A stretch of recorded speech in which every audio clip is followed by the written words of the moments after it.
fue un verdadero choque de civilizaciones, quizá el más trascendente y dramático que registra la historia moderna. Un conflictivo encuentro de dos mundos que desconocían todo el uno del otro y que se enfrentaron en un complejo y decisivo juego de poder que tendría profundas consecuencias para América y para España. Fue una puja por momentos sutil y por momentos brutal, donde la poderosa personalidad de sus actores principales definiría el trágico final. Moctezuma, el omnipotente emperador azteca, dispuesto a renunciar a parte de sus privilegios para evitar la destrucción de su reino. Hernán Cortés, el ambicioso hidalgo, impulsado a la conquista y a la gloria, para lavar su rebeldía y su traición.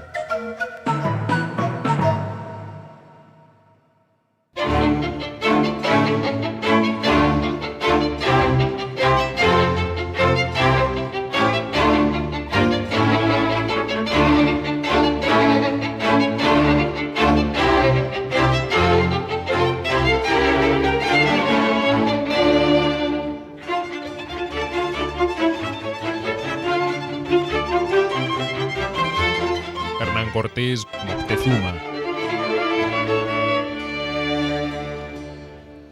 La pareja Hernán Cortés-Moctezuma revela o refleja también el enfrentamiento de dos mundos culturales totalmente diferentes.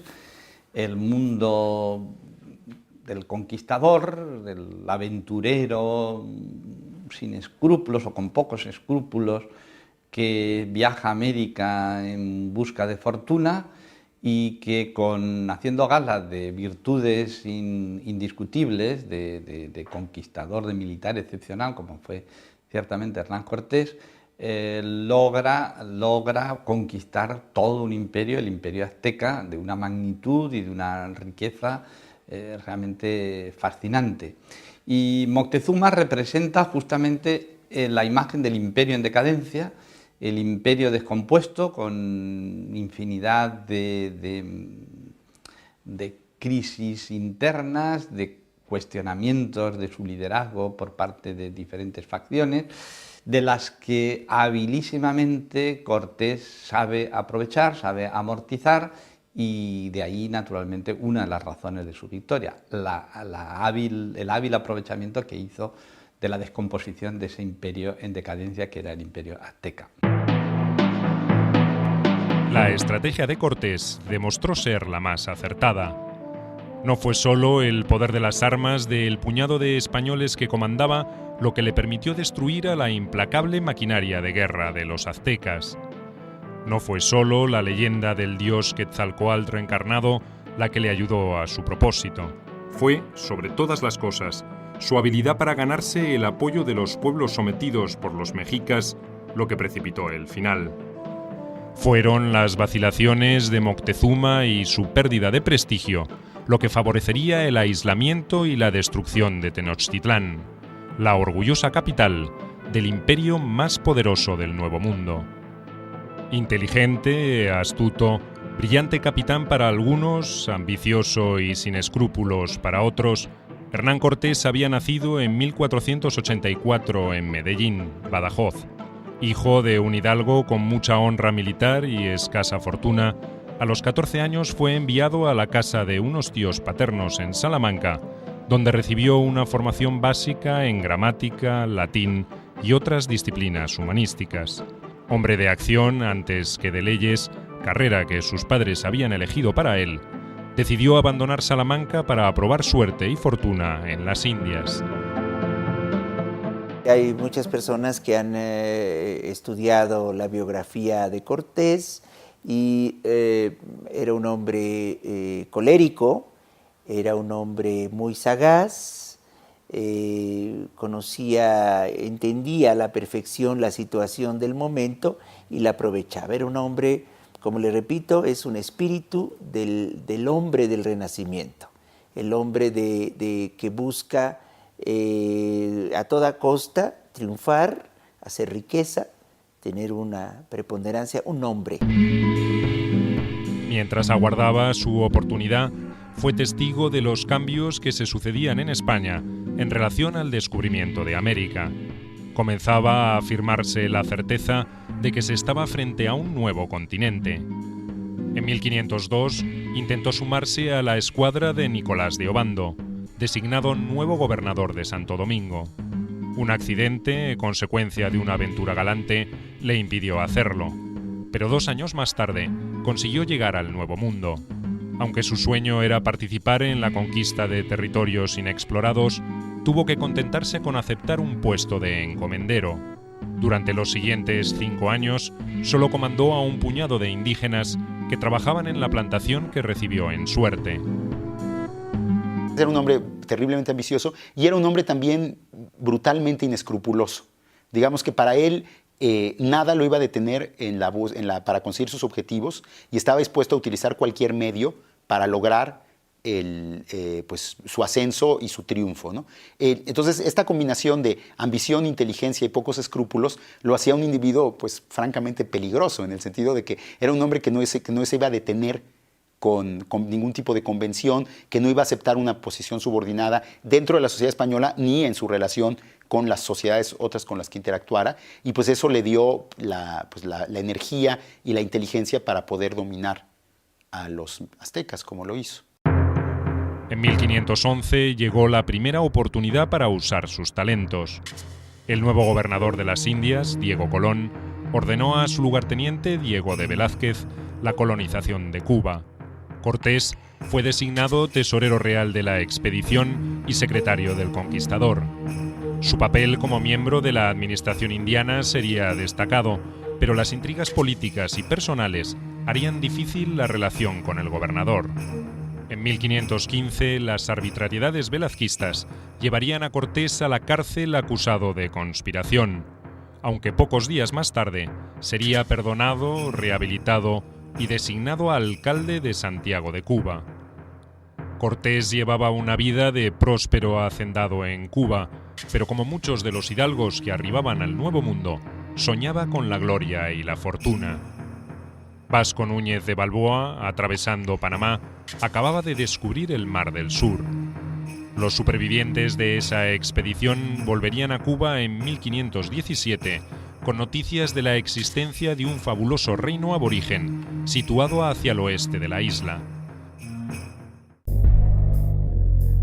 Las novedades provocaron una conmoción en Cuba, y Velázquez confió, esta vez a Cortés, la organización de una flota que tendría como objetivo profundizar el conocimiento de los territorios avistados o apenas explorados por Grijalva.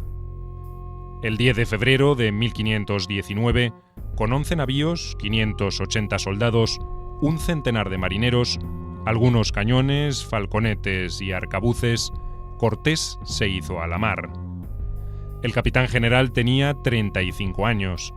Era delgado, robusto, de buena estatura, cabellos y barba rala y ojos claros. La leyenda va a atribuir a estas características físicas del conquistador la primera confusión indígena sobre su origen y el propósito de su misión. Los pueblos de Mesoamérica tenían entre sus deidades principales a Quetzalcóatl, o la serpiente emplumada, un dios con una apariencia humana similar a la de Cortés. Era un dios bondadoso que había enseñado a los hombres a cultivar la tierra y a domesticar animales. Su actitud había despertado la ira y la envidia del resto de los dioses, que lo obligaron a marcharse. Quetzalcóatl se había alejado por el mar hacia el este con la promesa de retornar algún día. Evidentemente, ese mito es utilizado políticamente y está, y hay montones de documentos, y si uno pues, ve las crónicas se da perfectamente cuenta de que realmente ese mito no se lo creía nadie. En 1519 nadie en México prehispánico se cree lo de Quetzalcóatl. Lo que ocurre que es una cuestión, política, y entonces se utiliza básicamente como un instrumento político. El recibimiento a la expedición en la antigua Tierra Maya de Tabasco no fue nada cordial para el supuesto dios que regresaba. Los indios estaban en pie de guerra. Solo aceptaron parlamentar después de librar varias escaramuzas, donde las armas de fuego y los caballos de los españoles sembraron el pánico. Entre los regalos que recibió Cortés como prueba de amistad, figuraba una joven india, hija de un cacique mexica, que fue bautizada como Marina. Su conocimiento del idioma náhuatl y de las costumbres de los pueblos mesoamericanos se transformaría en un aporte muy valioso para los expedicionarios. Que ha tenido una vida de cuento de hada, ¿no? Porque su padre se murió, su madre se casó con otro gran señor, tuvieron un hijo y entonces la desheredaron a ella, la vendieron como esclava y la llevaron de tribu en tribu, de pueblo en pueblo, de grupo en grupo, hasta que acabó en la zona que le encontró Cortés. Y Marina, pues, tenía una gran verdad, ¿no? Una gran ventaja, que es que hablaba náhuatl y hablaba maya. Y a partir de ahí se va a convertir en un elemento básico para la conquista. Porque mientras los castellanos están recorriendo la costa de habla maya, realmente tienen intérpretes. Pero cuando ya la costa se convierte en agua parlante, se necesita un intérprete y los españoles carecen de intérprete en ese momento. Mientras Cortés y sus navíos navegaban por las costas del sur de México, los aztecas trataban de comprender el significado y las consecuencias de la presencia de esos extraños en el límite sureste de sus dominios. Tenemos buena idea de lo que podríamos llamar la falta de comunicación entre los mundos cuando el desembarco de Cortés y de sus hombres envía Moctezuma a gente para saber lo que pasa y que entonces se encuentra con hombres de fisionomía desconocida, cuyo físico no corresponde al de su gente, tiene barbas, son de color más pálido, más blanco, y por otra parte, al principio, como se sabe, no llegan, eso no dura mucho, pero al principio no llegan a apartar el hombre del caballo. No mucho tiempo, pero al principio creen que es una criatura completamente diferente. Eso evidentemente es solo un momento casi ínfimo.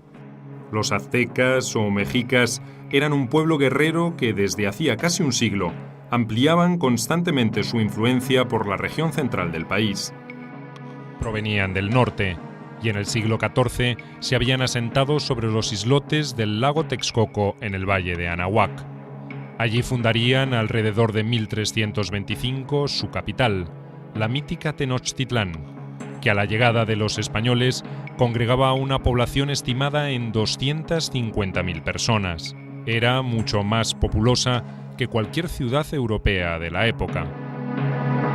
El segundo periodo histórico de los mexicas tiene que ver ya con la imposición de la lengua náhuatl, la imposición de sus dioses, de sus costumbres, de su expresión plástica, que se vuelve efectivamente el patrón de cultura de los poderosos, y inclusive los enemigos van a aprender que había que hablar náhuatl, que había que vestirse a la manera mexica, usar la cerámica, en fin, se vuelve el náhuatl una lengua franca en todo el territorio mesoamericano. Ese va a ser el efecto, pero a partir de guerras, a partir de batallas, a partir de la obtención de guerreros prisioneros para el sacrificio. Entonces, esto va a crear efectivamente un resentimiento de la población nativa de todo el territorio que aprovechan la presencia de los españoles para aliarse contra los mexicas. Y así viene la conquista de México Tenochtitlán el 13 de agosto de 1521.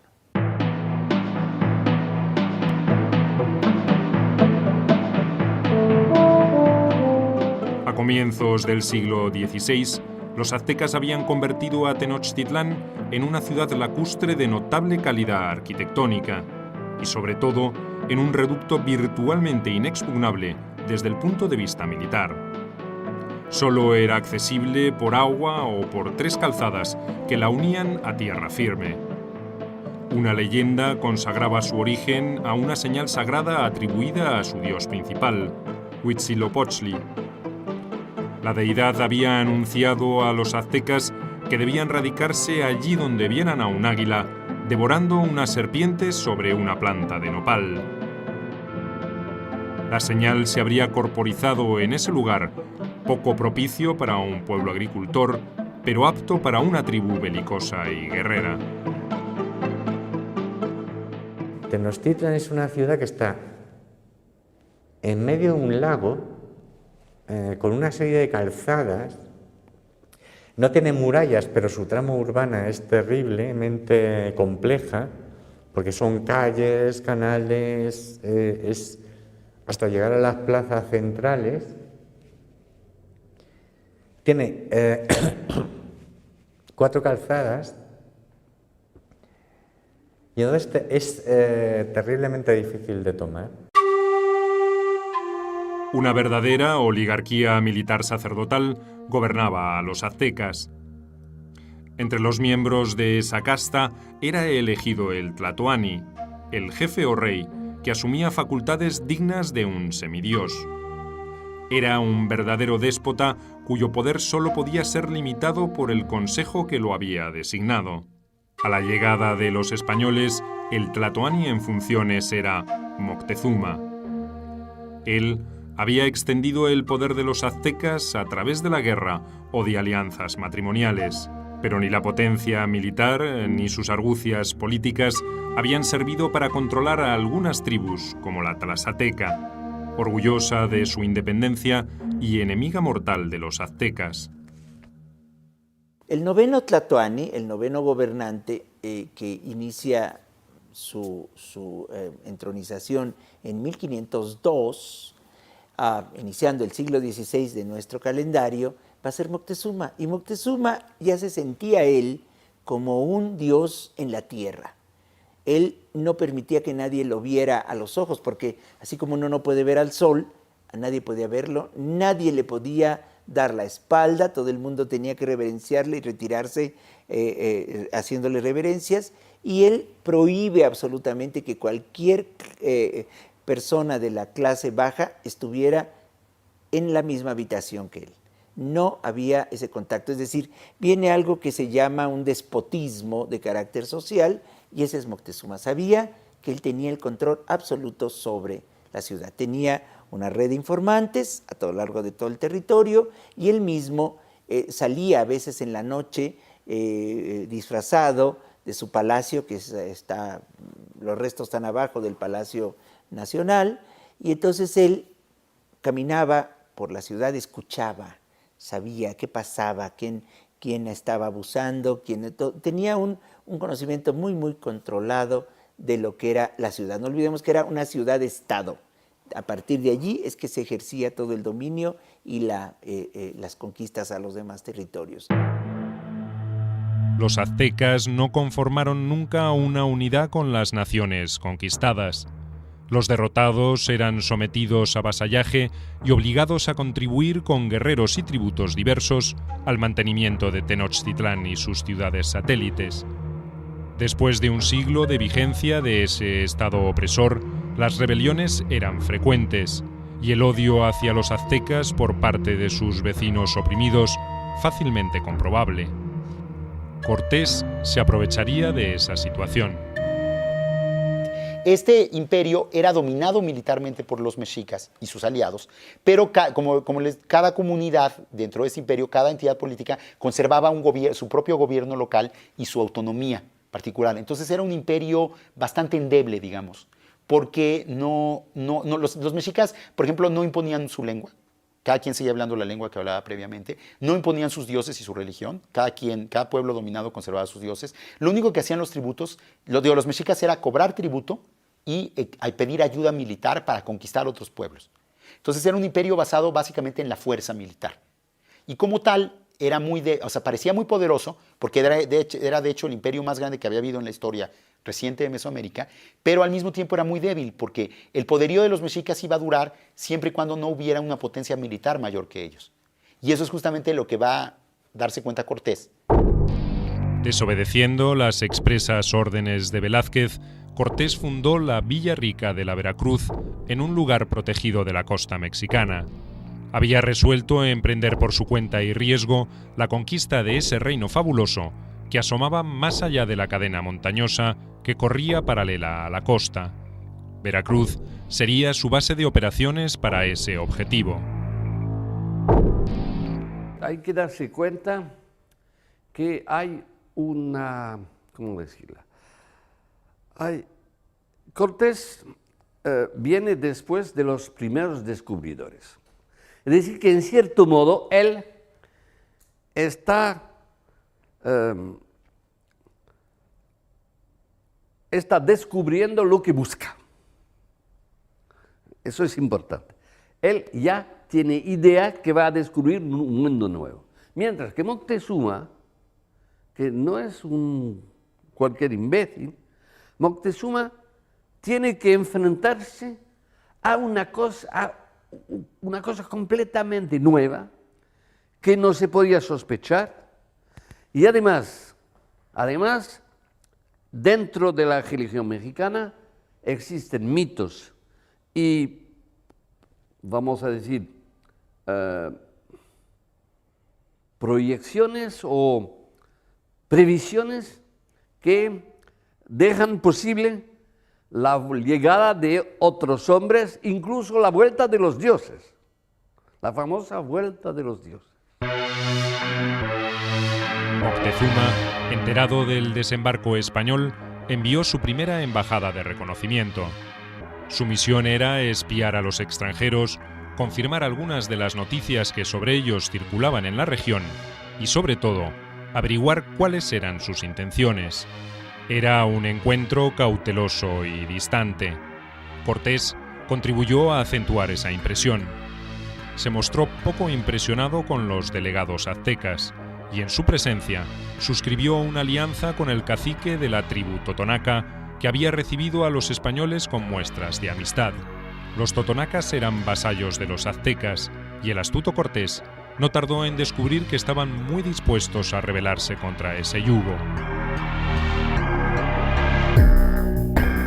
Este primer contacto, que se realiza alrededor de marzo o abril de la Semana Santa de 1519, va a marcar una serie de aspectos decisivos para todo el proceso de conquista, porque establece claramente desde un primer momento, Cortés dice que él viene a buscar que los mexicas se sometan al emperador español, a Carlos V, y por otro lado, los mexicas identifican claramente que los españoles son una amenaza directa a ellos.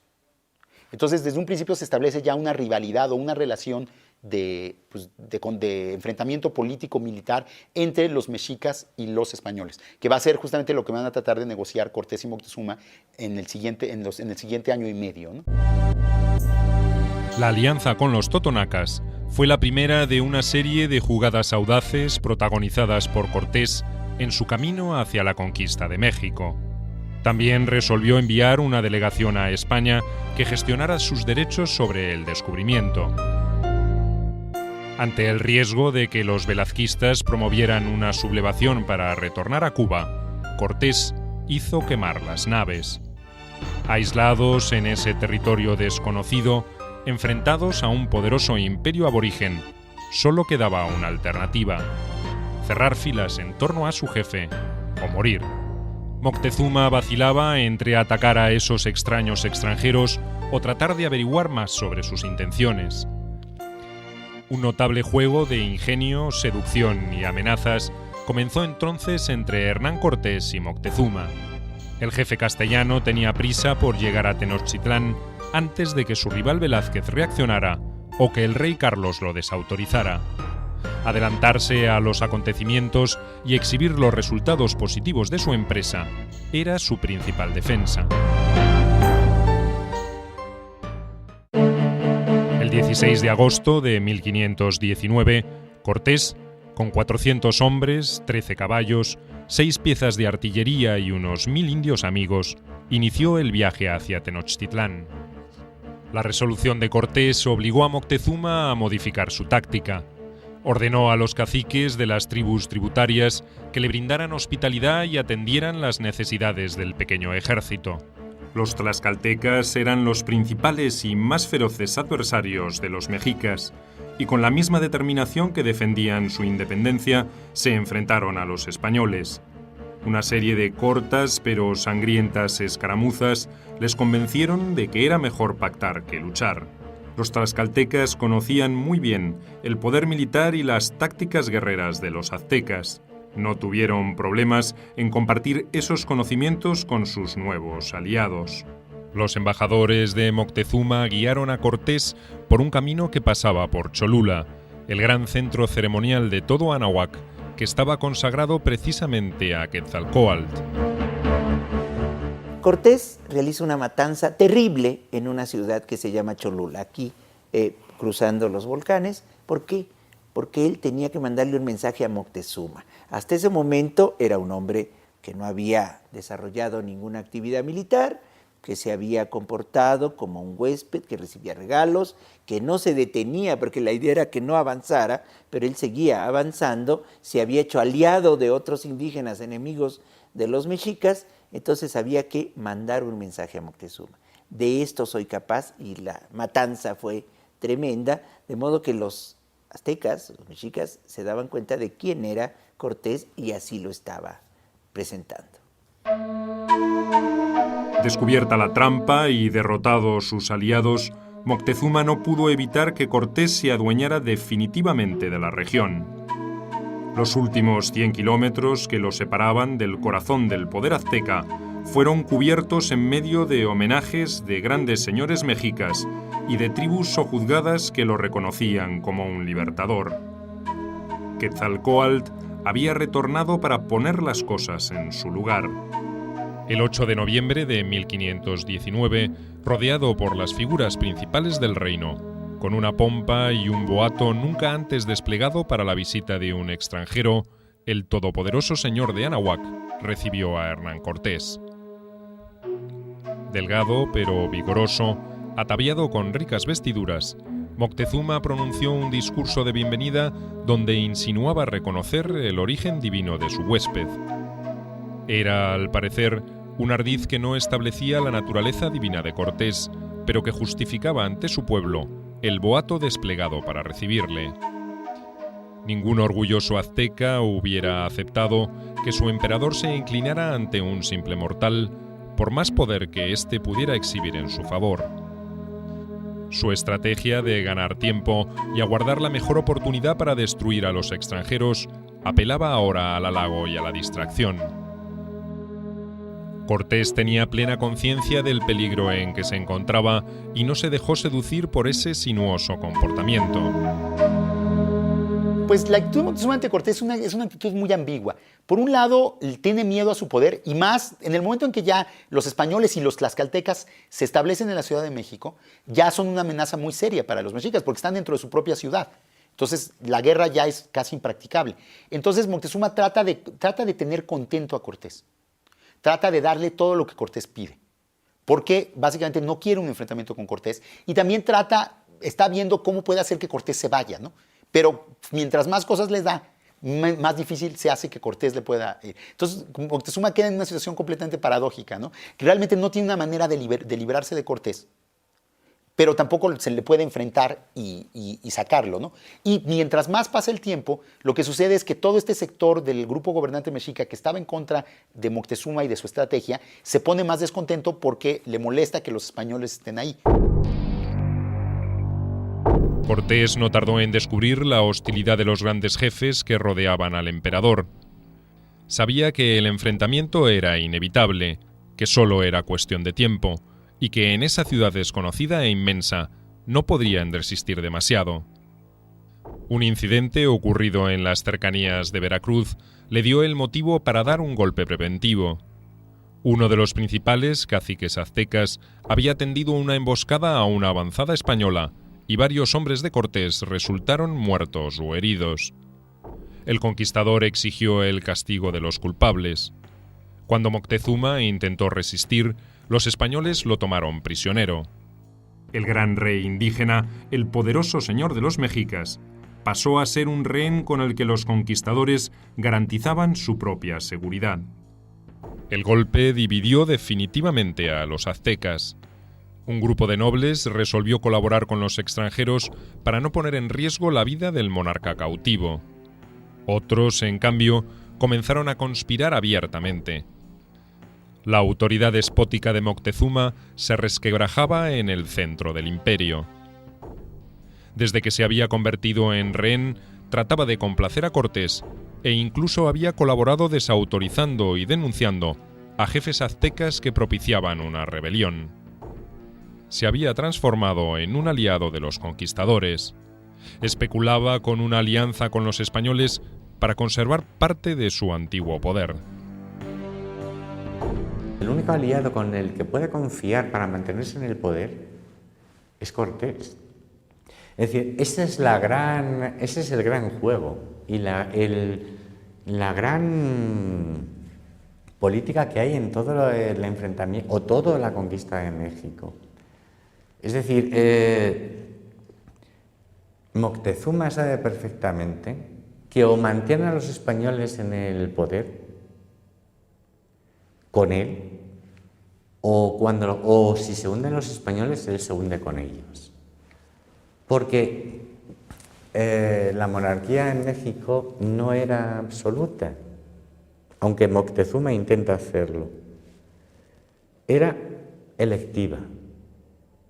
Y por lo tanto, si tú eliges a un emperador, le puedes deponer. En abril de 1520, un ejército al mando de Pánfilo de Narváez desembarcó en Veracruz. Había sido enviado por el gobernador de Cuba, Diego de Velázquez, para ajustar cuentas con Cortés. La orden era prenderlo y llevarlo a la isla, donde sería juzgado y presumiblemente ajusticiado. Con fuerzas muy inferiores, Cortés partió hacia la costa, dejando en Tenochtitlán a su lugarteniente, Pedro de Alvarado, al mando de una guarnición de 80 hombres. Hasta tal punto que se podría decir que el mayor peligro que han tenido los españoles y que han tenido Cortés es cuando los indios y Moctezuma, pero sobre todo sus sucesores, se dieron cuenta que había europeos hostiles a Cortés. Cuando el gobernador de Cuba envía un ejército para combatir a Cortés y para echarlo. Entonces, en el momento en que efectivamente Cortés corre un peligro tremendo, y él se da perfectamente cuenta, por eso deja a la capital, lo que le va a costar porque va a ser la raíz de la noche triste, deja la capital y se precipita hacia los nuevos llegados para reunirlos a su mando. Alvarado, un valeroso guerrero que no tenía talento político ni diplomático, había prohibido la ejecución ritual de unos jóvenes en honor al dios Tezcatlipoca. Temiendo también que al finalizar la festividad los aztecas atacarían a su guarnición, resolvió imitar el escarmiento dado por Cortés a los toltecas en Cholula. Cuando estuvieron reunidos en la plaza para iniciar la celebración, los soldados atacaron provocando una matanza entre los indios. Así estalló la tensión largamente acumulada.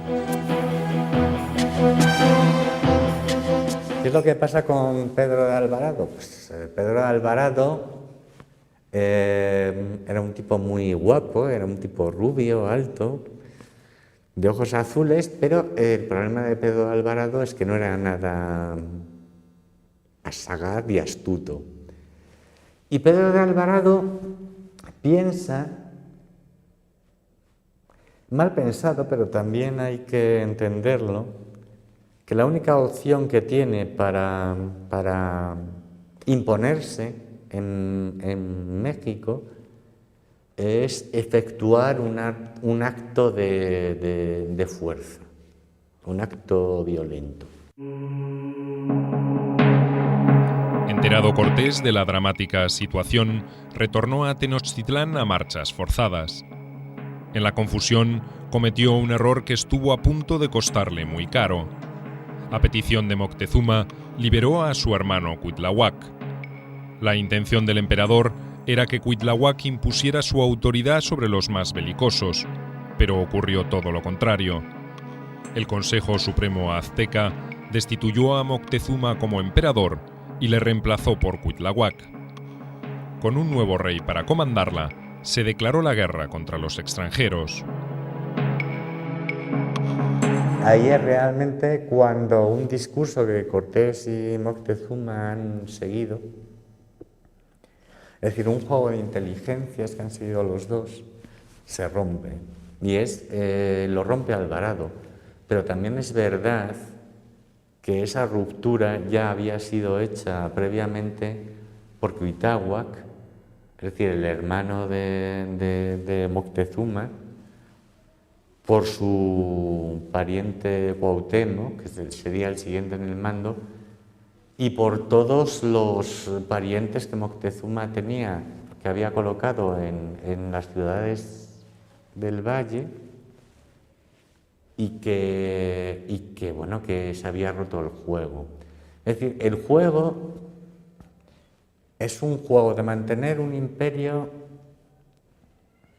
y controlar ese imperio. Es decir, es un juego entre Cortés y Moctezuma. A partir del 24 de junio de 1520, los españoles, atrincherados en el centro de Tenochtitlán, soportaron los ataques de miles de enfurecidos guerreros aztecas. En un intento desesperado por calmar a sus súbditos, Moctezuma se asomó a la terraza del palacio y los exhortó a retirarse. La aparición de quien hasta horas antes había sido su gran señor paralizó y enmudeció a la multitud, pero su joven sobrino, Cuauhtémoc, quebró el hechizo. Lo acusó de ser mujer de los españoles y le lanzó una flecha. Una lluvia de piedras, flechas e insultos confirmaron la derrota de Moctezuma. 3 días después, moriría víctima de las heridas y de la terrible humillación que había sufrido. Pero sí hay algo que es tremendamente importante para alguien que se había considerado casi un dios, que es que cuando le tiran la flecha le dicen, y se lo dice su sobrino Cuauhtémoc, le dice: calla, Cuilón, que eres la manceba de los castellanos. Cuilón es Cuiloni, es un término mexicano que quiere decir sodomita paciente. Y eso es importante, eso está ahí, ¿no? Es decir, yo creo que eso, para alguien que se ha considerado un dios y que él mismo ha creído que tenía que cumplir ese papel, es algo tremendamente importante, ¿no? Y es una ruptura. Sobre todo cuando ha ido viendo desde 1519 que su poder, que nunca había sido sólido, pero su poder que siempre había estado en entredicho, se tambalea completamente, y todos sus parientes que siempre han estado para cortarle el cuello, ahora mismo ven una oportunidad. Cortés no tenía otro camino que forzar la evacuación de Tenochtitlán a sangre y fuego. El 28 de junio intentó salir por el oeste de la ciudad, por la calzada de Tacuba. Aunque combatieron toda la mañana con la ayuda de 3.000 tlaxcaltecas, casi no lograron avanzar. Durante los 2 días subsiguientes, ganaron y perdieron los puentes que unían la calzada sobre el lago. Y hasta la noche del 30 de junio, no consiguieron quebrar la resistencia indígena y abandonar Tenochtitlán. Alrededor de 600 hombres de Cortés murieron o fueron tomados prisioneros y sacrificados en esa noche triste, como quedó inmortalizada en la historia. Casi un año después, Cortés lograría su revancha.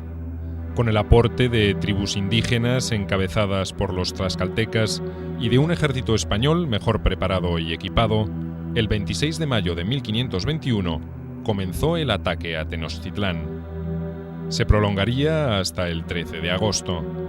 Nunca más se registraría en América otra operación militar de semejante envergadura. Calle por calle, casa por casa, los aztecas defendieron su ciudad hasta las últimas consecuencias y demostraron que su prestigio como guerreros era bien merecido. Cuauhtémoc, aquel joven príncipe que con su insulto inapelable mancilló para siempre la memoria del emperador, sería el encargado de rendir lo que quedaba de su pueblo. Moctezuma tiene muy mala reputación en México a la fecha, ¿no? Es visto básicamente como un traidor, como un gobernante débil y cobarde que no supo enfrentarse a la amenaza de los españoles. Yo creo que ese es un juicio injusto.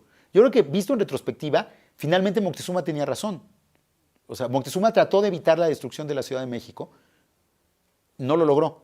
Pero Cuauhtémoc, definitivamente con su política, la logró sin lugar a dudas. Si vamos a contraponer la actitud negociadora de Moctezuma y la actitud de enfrentamiento de Cuauhtémoc, probablemente el que tenía razón era Moctezuma y no Cuauhtémoc.